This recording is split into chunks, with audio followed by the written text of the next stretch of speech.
When I'm older, I'd like to be a forensic scientist or join the army. When I grow up, I want to be a journalist or a personal assistant. I want to be a lawyer or a fashion designer. So what sort of qualifications are on offer in the diploma programme to allow students like these to realise their ambitions?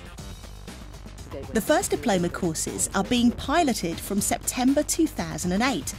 Each offers one broad line of study, and secondary schools and colleges have to create their own curricula with local employers based on a government framework. People ask why we've jumped in at this stage when it's all a little vague, particularly with the actual curriculum and what had to be taught. Quite a turnaround from the old exam board system. We need to get this right because this is about the young people's life chances, and we need to make sure that it's a worthwhile curriculum. We need to make sure that our staff are well motivated and trained to deliver it. Each subject-based diploma has to include functional skills across English, maths and ICT, and this can be taught in a workplace and higher education colleges as well as a classroom. So how are some of the teachers involved getting on?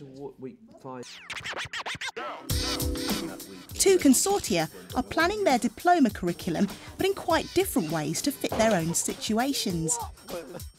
First, creative and media, which, as you'd expect, involves performing arts, fashion and graphic design. Teachers from each of the schools and colleges have been meeting to plan an overall curriculum. The aim is to then tailor it to the particular students' needs in each of the 5 schools. First things first, what's on offer? What better way to find out than to host a Diplomas Open Day, even if the ink isn't quite dry on the curriculum planning. We're here at our school's options afternoon to find out what we might be doing next year in Year 10. We don't know much about the diploma, but we want to find out some more about it. We've got some questions and we're going in to see if we can get them answered.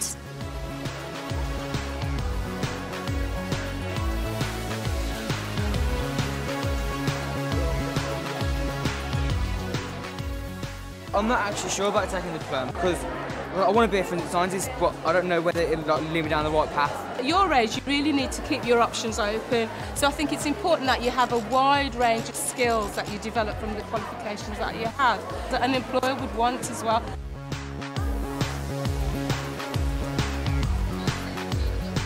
You come to us, it'd be more like the master class, so you'd come and do the practicals in photography, editing. Yeah, and our teachers are all industry practitioners as well. Will the diploma be something that universities look down their nose at? They'll be recognised in the same way that A-levels are and GCSEs are recognised. So if a student comes to us with a diploma and a good portfolio of work, then that's going to be the kind of student that we would be looking for. I've heard that some of the work will be in college. There will be some parts of the course where, for example, you might choose that you want to specialise in maybe looking at something to do with costumes or something to do with behind scenes or box office. So we'll start looking at that within the classroom and then we'll take it out to different places. So you might go to college, which will be set up for you, or you might go to somewhere like the Rep. A clear message from the pilot phase is that schools, higher education colleges and workplaces will need to work together if the diploma curriculum is to succeed. And Jenny has taken on the daunting task to make this happen for the creative and media diploma. I'm working across the schools, I'm working across the local authority and any of the agencies that are involved in delivering the diploma. And what the group is currently dealing with is trying to make sure that we get everything in place to deliver this diploma line in September. As a consequence of that, we're looking at everything from what advice and guidance the young people get on the diploma, what timetabling structure we need, what kind of training, information and guidance support staff will need to deliver it. So there's a whole range of things that are actually going on at the moment. Today, she finds herself backstage at the Birmingham Repertory Theatre. There's only so much that teachers can plan without getting out and trying it themselves.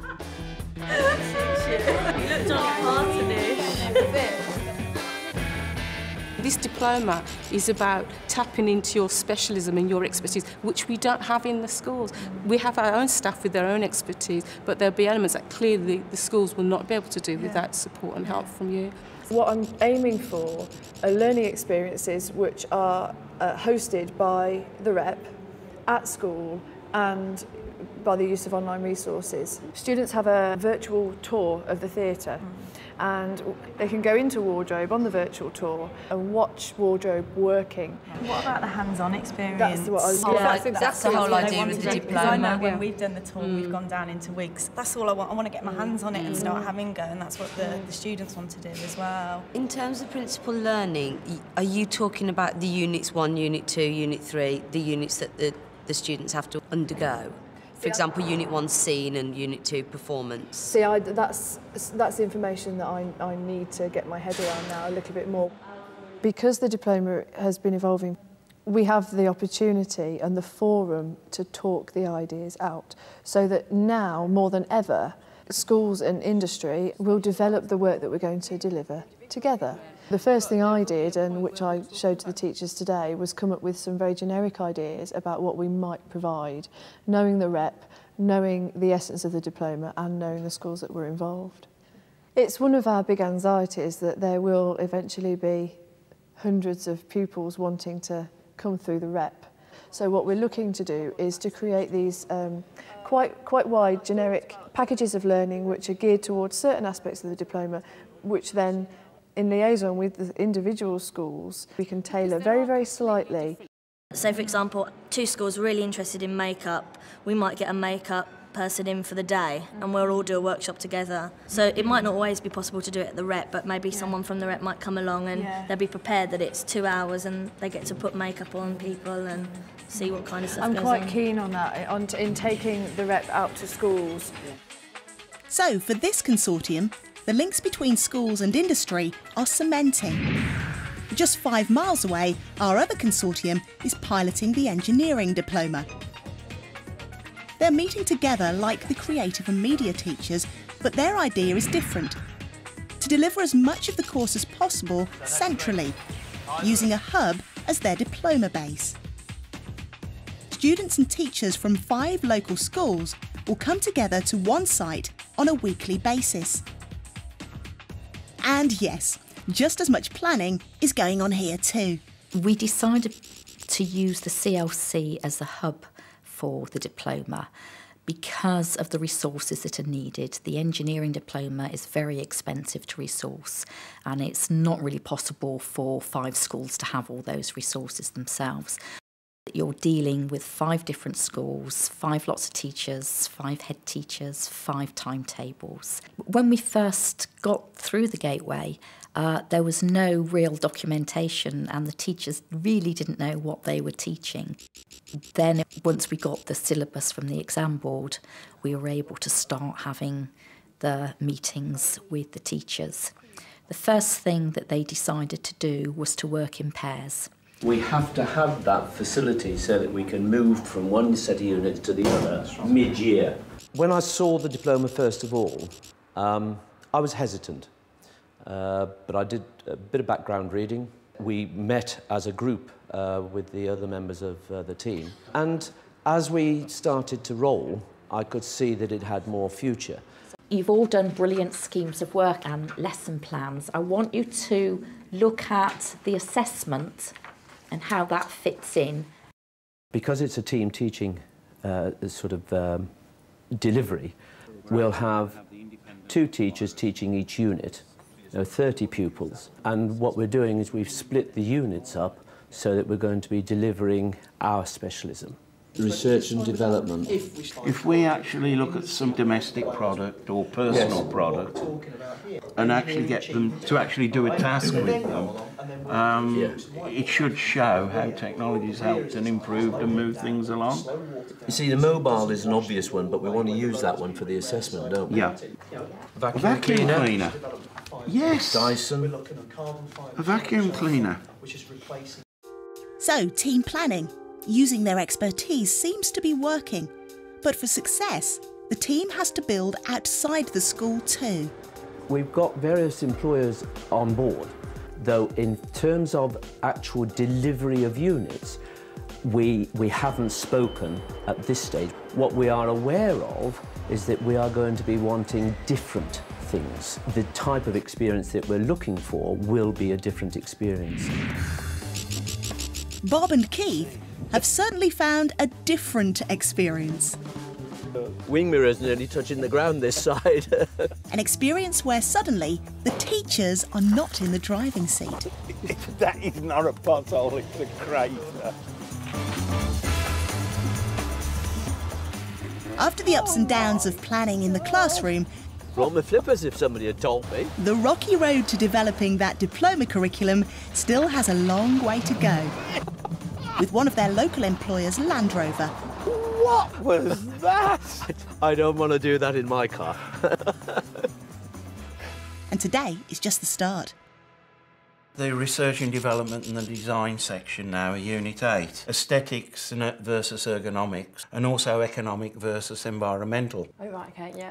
We'll be now starting to look at modules and key parts of the modules and which modules we can support with the delivery and which we can help provide work experience placements for and guest speakers for, and how we can actually support different specific parts of different modules. We really think that there's a space to bring the Land Rover product into this unit. Yeah.